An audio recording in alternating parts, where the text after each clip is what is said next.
Hello, beautiful people. My name is Marika Gare, and this is the Inspiration Trilogy, a platform for women to share wisdom and advice on health and wellness, spirituality, mental health, and just life and everything in between.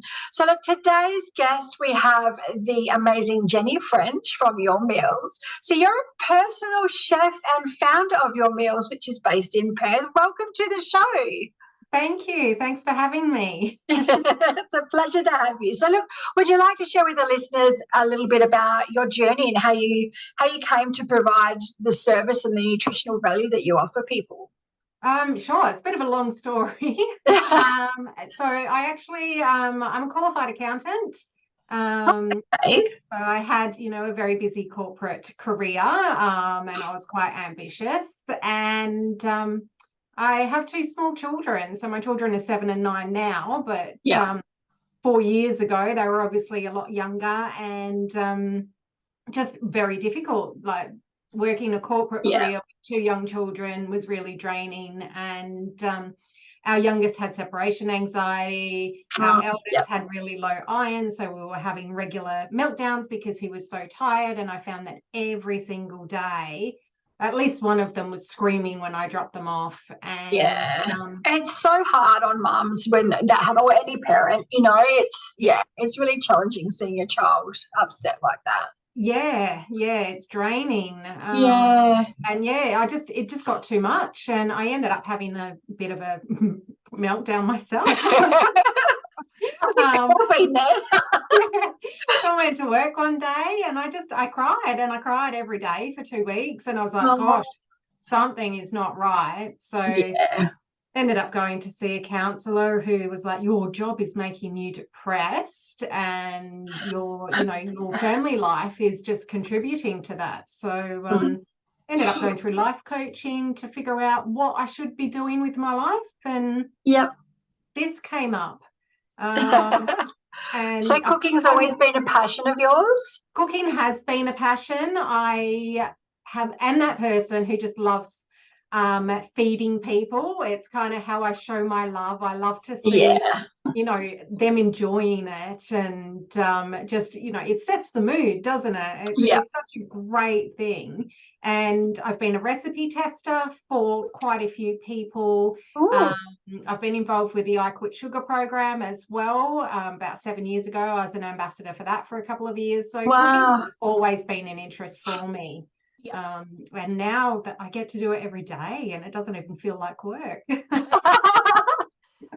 awesome. And you're helping a lot of families as well. So, as you said, we're all busy people, whether we're working or what have you.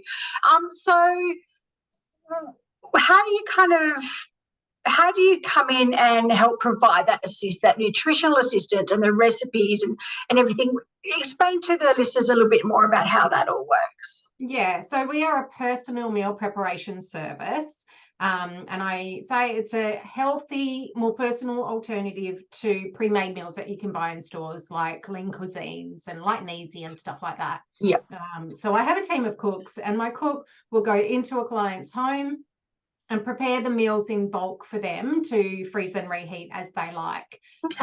When our clients place a booking and select their meals, we provide them with an ingredient list, and they provide the ingredients on the day for their bookings. So they know if they have allergies or intolerances, they know that those ingredients are perfect for them. And it means we're able to adjust our recipes to suit their needs, or if our meals don't suit them, we can find others that suit them better. So you help with recipes and ingredients and adapting to that for people who may not be entirely clear perhaps about what might be better for them. So we basically follow their needs. We're not allowed to give any health advice, and not a qualified, nutritionist or dietitian. But if somebody comes to us and says, I need a keto diet, can you do keto meals? We can do that. Or, I'm allergic to garlic, can you leave the garlic out? We can do that. And we also work with dietitians and nutritionists and follow their guides for their clients as well. Okay, that's really good, because for myself, I suffer from Crohn's disease. My son is quite intolerant to certain additives in food. They send him a little bit crazy and it flares his eczema up. And so something I must admit, I've kind of been looking for a while, and my dream is to have a personal chef come in. I'm a solo parent, anything, all that kind of stuff would be great. I mean, I love cooking, but having someone like yourself or your team come in and just offer that stress relief by knowing it's all sorted, it's all cooked to your needs and your requirements is just a great weight off the shoulders. Yeah. So, and I understand, so I was looking at some of your posts before. So you help with after school and school snacks as well for kids. We can do, yeah. Yeah, which is a really great idea, because a lot of parents, they would just, kids come home and you just get, I don't know, a packet of cookies or something. There's so much packet stuff. So to have something that's homemade is a really good option. So what kind of things do you do? I've got lots of slices, like a chopped coconut slice and cheesecakes. My kids love the cheesecakes. And funnily enough, my kids love bircher muesli as an afternoon snack. Wow. Yeah.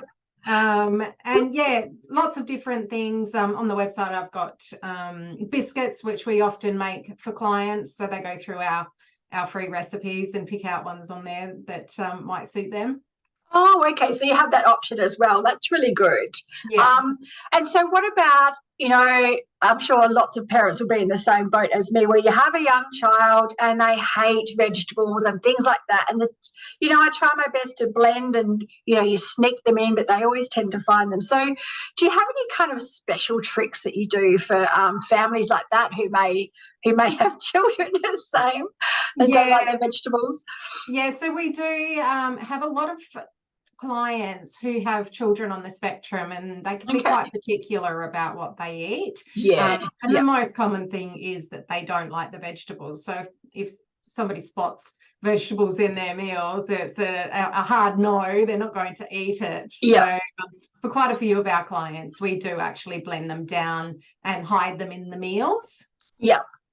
So I understand that you are sort of developing into the NDIS and disability space as well, which is, a fantastic thing. So how does that sort of work if people are on the NDIS or NDIS and they may want some assistance from you? What's the process there?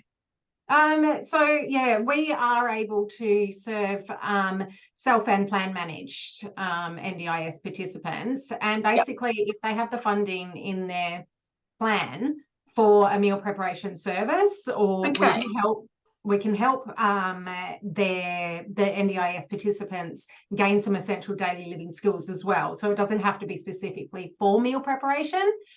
It can help with communication, budgeting, planning, decision making, community participation as well for their shopping. So NDIS will cover 100% of the cost of our service, and the clients just need to get the ingredients. Well, that's so awesome. And I know there's so many people out there that would find that very, very helpful. And especially there's, some people who are, might have some disabilities, and they're living on their own. They don't necessarily live with their family. There's all different types, I guess, of scenarios out there. So it's really offering that greater support for them, which is fantastic. Absolutely. So, do you have any favourite recipes to share with everyone today?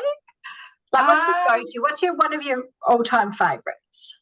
Oh gosh, I'm a big fan of satay anything. Satay chicken, satay beef, satay anything. I think it's from all the visits I had in Bali when I was younger. It is a great dish, I must admit. So do you have something so families that might have children with allergies, do you have an alternative in a satay dish for that sort of so I have made it peanut free before with almonds. Okay. Butter. I have not made it nut free though. Okay. Yeah. But there are options out there. I can imagine there definitely would be. There'd be seed options, I'd say. Yeah. And what is this is unusual. What is the weirdest or strangest request that you've had that you can remember? Have you had any really odd dishes or requests or? Yeah, so we do get quite a few clients who prefer to find their own recipes rather than use the ones on our menu. Yep. And we do have a client who prefers games, so rabbit and goat and stuff like that. Okay. Yep. So yeah, that's interesting. It's not something I Ah. cook with regularly, but that's what he loves, so we roll with it. Yeah, so you are able to offer a variety of different cultural dishes as well to suit their specific cultural needs as well. Yeah.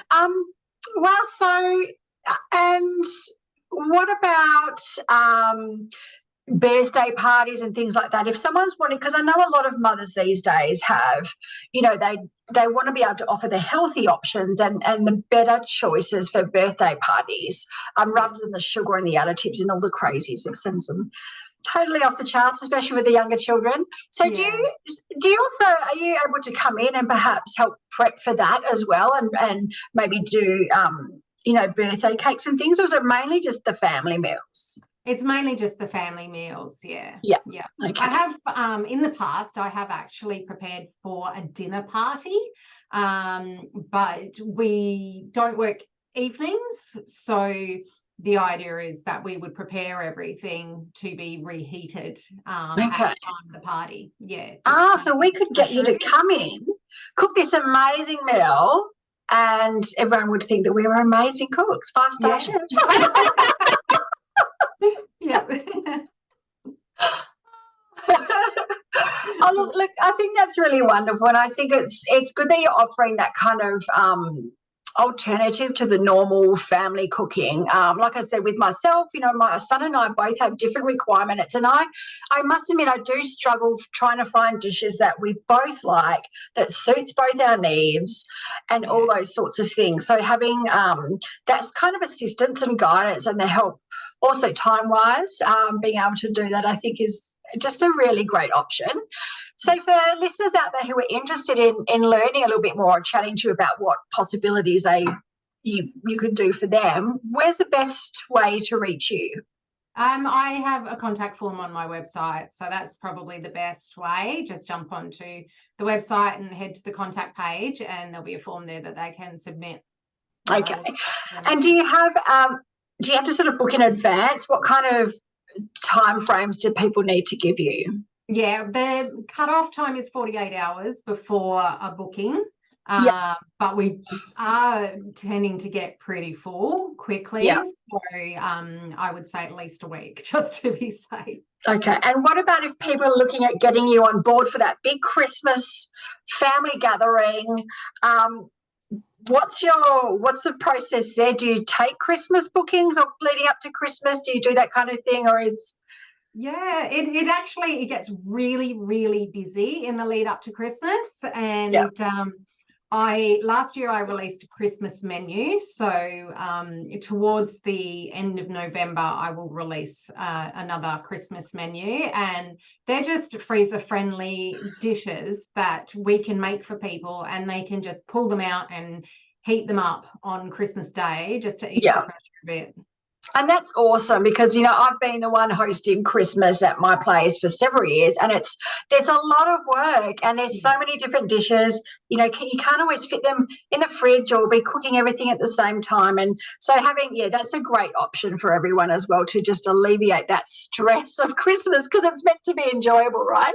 Absolutely. You don't want to spend the whole day in the kitchen, especially if you're in Australia, because it can be stinking hot. Oh, so hot, like 45 degrees for those who aren't in WA, anywhere between 40 and 45. It can be quite extreme. Although every now and again, every blue moon, we get a bit of a thunderstorm in the heat as well on Christmas. Yeah.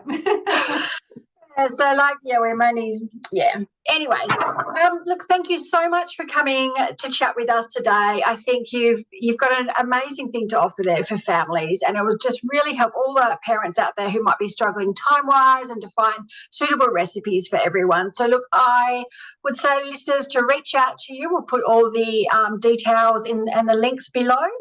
And thank you so much for talking to us today. Thank you so much for having me. It's been great. Okay, everyone, reach out to Jenni at Your Meals, and we'll see you all again soon in our next episode.